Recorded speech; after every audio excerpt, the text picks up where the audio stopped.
Today on Chloe's Inbox. Hello, Miss Chloe. Hingi po sana ako ng payo or advice.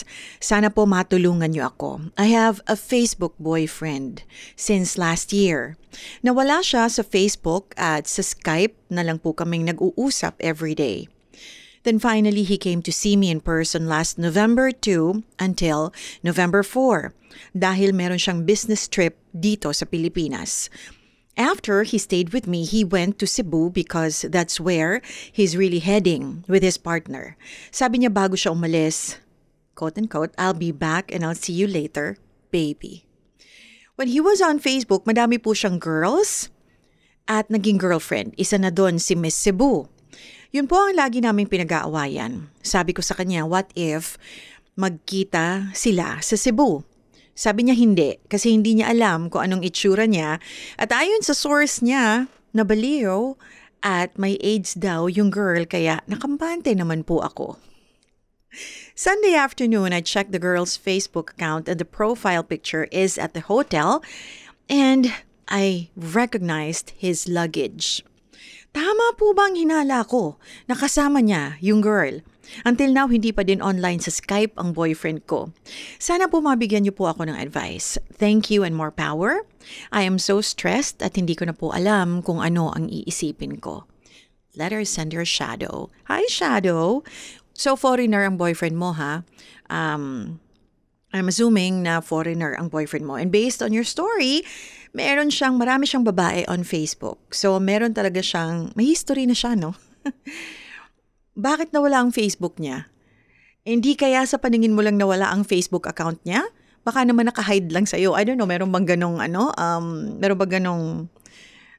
specs ba tawag dyan ang Facebook? Na hindi yeah, I think, siguro baka blinak ka or something kaya hindi mo makita ang Facebook account niya. O baka meron siyang ibang account o meron na siyang ibang account. Well, if you're saying the luggage that you saw sa Facebook account ni Miss Cebu, sa kanya, then save it on your phone, i-screenshot mo, 'di ba? And if he happens to really come back to Manila, pag bumalik siya sa Manila and he sees you again, since he promised to see you naman again, baby, 'di ba?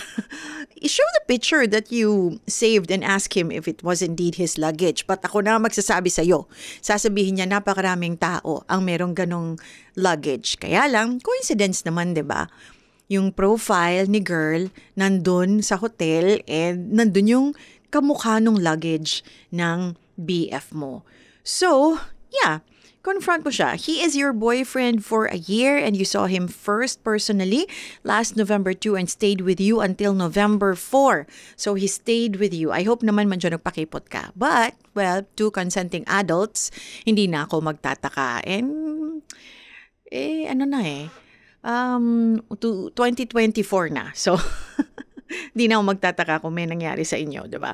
I'll be very blunt with you. I'll be honest with you. If hindi na bumalik to see you again, chances are, wala nang babalikan pa sa'yo. Kasi ano ba naman ang pinanghahawakan mo? Promises, words. Kasi nag-promise siya sa'yo. Words are cheap, you know?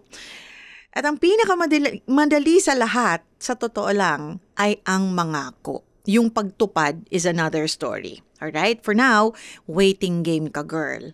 Alright? If he ever sees you again, you can confront him and it's really up to you if you will believe him or not. Because honestly, I cannot tell a man's sincerity with just 2 to 4 days from November 2 to 4 only na makasama ko siya. Come to think of it, Cebu talaga ang destination. Then, ang karibal mo ay Miss Cebu. O diba, parang 1 + 1 = 2 na to eh. Diba parang sobrang coincidence naman. I hope, Miss Shadow, you don't find yourself being just another one. But if you ever find yourself involved in a story that you don't like, you always have the choice or the option to leave that story. All right? So, I hope you are okay. Masyadong maraming coincidence dun sa mga nakita mo. Napakarami talagang, hindi lang naman lalaki, no? Pero, yung sincerity kasi ng ibang tao, minsan nga sincere naman sa'yo sa simula. But along the way, lumalabas talaga yung ugali. So, yun ngang kasama mo, mabibigla ka na lang, malalaman mo kayang gumawa ng mga bagay na ikasasakit ng kalooban mo. Yun pa, na hindi mo naman talaga kilala. Si 1 year mo palang na boyfriend sa Facebook.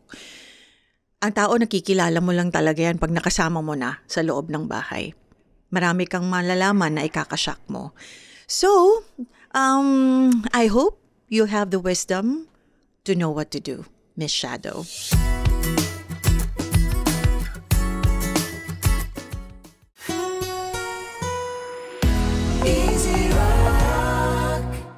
Hey, thanks for watching! For more exclusive videos and artist interviews, you can check out our videos by clicking here. And don't forget to follow us on our social media accounts too. Links are in the description below.